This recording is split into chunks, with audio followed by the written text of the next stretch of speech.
குட்டி குழந்தைகளா, நான் இன்னைக்கு உங்களுக்கு சொல்ல போகிற கதை ரோஜா பூவும் பட்டாம்பூச்சியும். ஒரு ரோஜாப்பூ, ஒரு அழகான ரோஜாப்பூ இருந்தது. அந்த ரோஜாப்பூக்கு பட்டாம்பூச்சி ஃப்ரெண்டாக இருந்தது. பட்டாம்பூச்சினா பட்டர்ஃப்ளை, அது ரொம்ப ஃப்ரெண்டாக இருந்தது. ஒரு நாள் இந்த பட்டாம்பூச்சி வெளியில் போயிட்டு வர்றப்போ இந்த ரோஜாப்பூ தேனியோட ஃப்ரெண்டாக இருக்கிறத பார்த்தது. அப்போ பட்டாம்பூச்சிக்கு கோவம் வந்துடுது.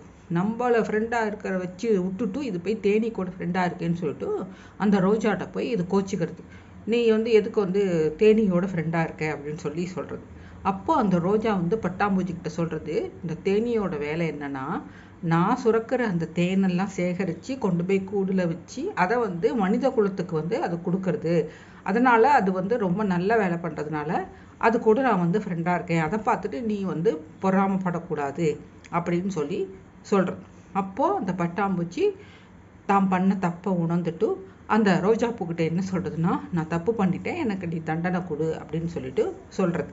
அப்போது அந்த ரோஜாப்பூ சொல்கிறது, இல்லை, ஒருவருக்கு தண்டனை அவா தீமை எப்படி வரும்னாக்கா அவளுடைய பொறாமை குணம் இருந்தாலே அவளுக்கு தீமை தான் வரும். அதனால் நீ இப்போது அந்த மாதிரி பொறாமப்படுறது தப்புன்னு நீ உணர்ந்துட்ட, அதனால் உனக்கு எந்த தண்டனையும் வேண்டாம் அப்படின்னு சொல்கிறது. அதனால் இந்த கதையினுடைய மாறல் என்னன்னாக்கா, நம்ம உத்தரை பார்த்து பொறாமப்படக்கூடாது, எல்லாத்துக்கூடயும் ஃப்ரெண்ட்ஸாக இருக்கணும். அதுதான் இந்த கதையினுடைய மாறல். அடுத்த கதையை அடுத்த வீடியோவில் சொல்கிறேன். பாய்.